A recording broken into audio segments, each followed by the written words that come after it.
खुद कर सकते हो। तो आपके अंदर विचार खड़ा होगा तो क्या बाप जी हम अपना भला नहीं चाहते, हम अपना बुरा चाहते हैं। पर जिस ज्ञान को लेकर के आप जी रहे हैं वो अज्ञान है, और अज्ञान के हिसाब से आप अपने हाथों से ऐसे कर्म करते हैं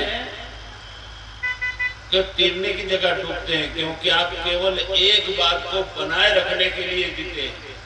इस दुनिया में मैं ऐसा करूं कि मैं हूं, ये दुनिया जान ले, मेरे को परख ले,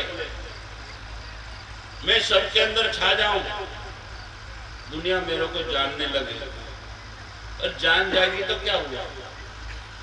गांधी जी ने स्वतंत्रता दिलाई, भारतवर्ष उसको याद करते हैं। अब मैं आपको पूछता हूं, गांधी जी को कौन याद करते हैं? गांधी जी ने भी ध्यान का बहुत सारे प्रयोग किया पर फेल हो गए, क्योंकि राजनीति वाला कभी धर्म नीति में पास नहीं होता। क्योंकि धर्म नीति सत्य के ऊपर टिकती है, इसको सत्य बन के जीना पड़ता है। और इन सरपंचों को पूछ लो, जब तक आप झूठ ही नहीं बोलो तो आपको कोई मानता है? सरपंच की नीति, नेता की नीति, निठम झूठ बोलना पड़ता है। हाँ बिल्कुल, सरपंच था जाए तो क्या करो, 5 वर्ष पूरा था काम कई लटके। तो धर्म नीति हमारे कई संत कहते हैं कि राम राज्य और प्रजा सुखी, बिल्कुल गलत। जब राम राज्य हुआ था तब भी आज जैसे मनुष्य है ना, वही का वही मनुष्य था, कोई बदला नहीं था, वही गतिविधि। आज कई लोग कहना बैरान लेना जाए, राम नु बैरू रावण लेना गया, हूँ थाई गई इनु हित થઈ ગઈ। आज करे છે કે કરતા તો તમો દાવો ભારો ભાંગવા જાઓ, મારા કુટા કરી એનું ઘોર બાળી આલો, એના નળિયા ફોડી આલો, એમ કરો કે નહીં કરો? કની છોરી જાતી રહે હે ધરતીમાં રાવણ તો તારી એમ મારું બેર ડીગ્યું આનું તન આલી સાટી ખાવે, આખું કુળનું નાક કરી નાખ્યું। भाई खरी खोटी जो आज हो रहा है वही सतयुग में, कलयुग में, द्वापर में और त्रेता में सब वही हुआ। मनुष्य बदलाया नहीं है। राम आके चले गए, कृष्ण आके चले गए, क्योंकि बदलने वाले जब तक खुद को बदलने के लिए तैयार ना हो तो चाहे लाख ऐसी कथाएं सुनते रहो, लाख सत्संग सदगुरुओं का सुनते रहो, आपको कुछ फर्क नहीं पड़ेगा। वाणी न हम जानी, जेम पत्थर पर रेणु पानी, संतों की वाणी न हम जानी। काठियावाड़ी वाली संत आपको जगाते हैं। नारद जी का जगाना, वालिया लुटाना एक ही प्रयोग में जाग गया। अरे मैं कहां सोया, ये सब मेरा करा हुआ भोगने को मदद करेगा साले कोई नहीं है, तो स्वार्थ के पेट भरू, मेरा किया हुआ मेरे को भोगना पड़ेगा। अकल ठिकाने आ गई, बांध करके कि तू भाग मत जाना बामन। नारद जी महाराज को बांध के गए थे, घर से आकर के पैर पकड़ लिया, बाप जी सुना दो।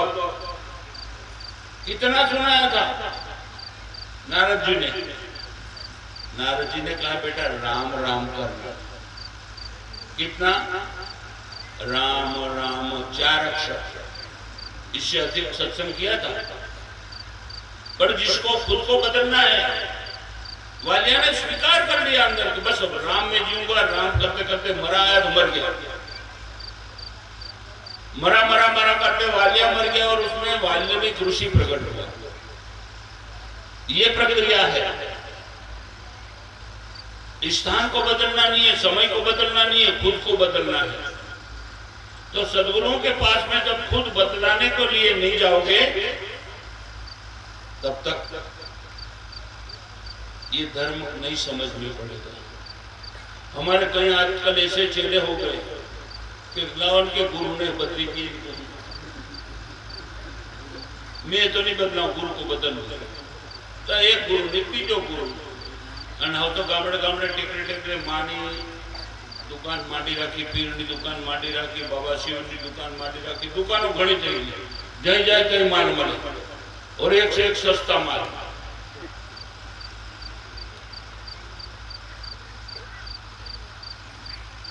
आत्मसमर्पण करना है। सत्संग क्या है? जिसमें आप बदल जाओ, वो सत्संग। और सद्गुरुओं की वाणी आपको बदले बिना नहीं रहेगी। तो परीक्षित राजा को मृत्यु सामने दिखी और उन्होंने जिससे सुखदेव जी महाराज ने ज्ञान पीरसा, उन्होंने भोजन करते गए, पचाते गए और 7 दिन में मुक्त हो गए। परीक्षित राजा को 7 दिन तक सुनाई कथा, तब मुक्त हुए। पर अष्टवक्र जी 8 जगहों से टेढ़े वेढ़े ब्रह्मनिष्ठ महापुरुष, जिसको जनक जैसा चेला मिला,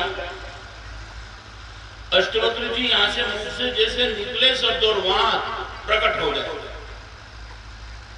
जनक राजा में ज्योति जलने लग जाए, तुरंत पा लिया। वो 1 नंबर का चेला था। विश्व में ऐसा चेला आज तक न कभी हुआ न हो सकेगा। अष्टवक्र जी महाराज का चेला जनक राजा। कितनी तैयारी होगी, बोलने से सीधा प्रकाश उनके जीवन में। तो इन कथाओं के माध्यम से हमारी जीवन की यात्रा बदलने के लिए हम आज सुन रहे हैं। जो आप बैठे सुनते हो, हमें कल तक कथा के पहले हम जैसे थे, कथा के बाद में हमारे जीवन में कुछ परिवर्तन आना चाहिए, रूपांतरण होना चाहिए। छोटी मोटी हमसे गलती हुई तो भगवान हमें माफ करेगा और सद्गुरु कहे अनुसार हम गुरु के बन करके सत्य की तरफ हमारा जीवन परिवर्तन करके जीने की राह बदलनी पड़ेगी। तुम सोचो कि मैं वही का वही रास्ता पकड़ के पहुंच जाऊंगा, कभी नहीं पहुंचूंगा। क्योंकि असत्य पे जाने वाला रास्ता पश्चिम दिशा में है और सत्य का रास्ता पूर्व दिशा में है, जहाँ सूर्यनारायण प्रकट होते हैं, प्रकाश प्रकट होते हैं। तो जो ज्ञान लेकर के आप जी रहे हो, उस ज्ञान को छोड़ोगे नहीं, तब तक सत्य ज्ञान आपके अंदर प्रकट नहीं होगा। छोड़ना तो पड़ेगा ही। तुम कहो मैंने दारू पीना छोड़ दिया, मांस आहार करना छोड़ दिया, ये कोई बड़ी बात नहीं है। ये तो कोई भी छोड़ देगा। छोड़ना क्या है? संसार की अज्ञानता को छोड़ना है। हमारे अंदर क्रोध करते हैं, लोभ करते हैं, वासनाओं में जाते हैं, मोह ममता में समझते हैं, ईर्ष्या द्वेष में जीते हैं। ये छोड़ना है। और ये कब छूटेगा? जब आप अपना ध्यान रख करके जियोगे, तब भगवान का ध्यान नहीं, गुरु का ध्यान नहीं, आपको अपना ध्यान रख करके जीना, नया तरीका सीखना पड़ेगा। आप जो ने अभ्यासी हो चुके हैं, मन में आदतें बन गई है जीने की, मन आपको उसी आदत के अनुसार ले जाएगा। और उस वक्त आप सतर्क होंगे, गुरुओं के शब्दों से आप अंदर से जागृत होंगे, तो गलत करने जाने के लिए आपके कदम कभी नहीं आपको साथ देगा, रुक जाएगा, रुक जाएगा। इसलिए सद्गुरु क्या कहते हैं? सद्गुरु का ज्ञान विश्व के ज्ञान से विपरीत उल्टा है। कोई कहता है बाबू मैं दारू पीता हूं, तो मैं कहूं 1 पीता हूं तो 2 नहीं 5 बोतल उसी पी जा, टटका रहे। सारा क्या दारू छोड़ना? छोड़ना नहीं है, छूट जाना चाहिए। छोड़ के क्या छोड़ेंगे हम? आज जरा कोई बेर कब छोड़ दो, परमदार पास अनुभव मिले, पूरा जी लो उसमें। सद्गुरु आपको अधूरा जीवन छोड़ करके पूरा जीवन जीने का तरीका सिखाते हैं। जैसे क्रोध आया तो आपको जगत की मर्यादा नड़ती है, इज्जत नड़ती है, आबरू नड़ती है, अपनी कामना रखने के लिए बहुत सारे नड़ते, तो पूरा क्रोध कर नहीं सकते हो।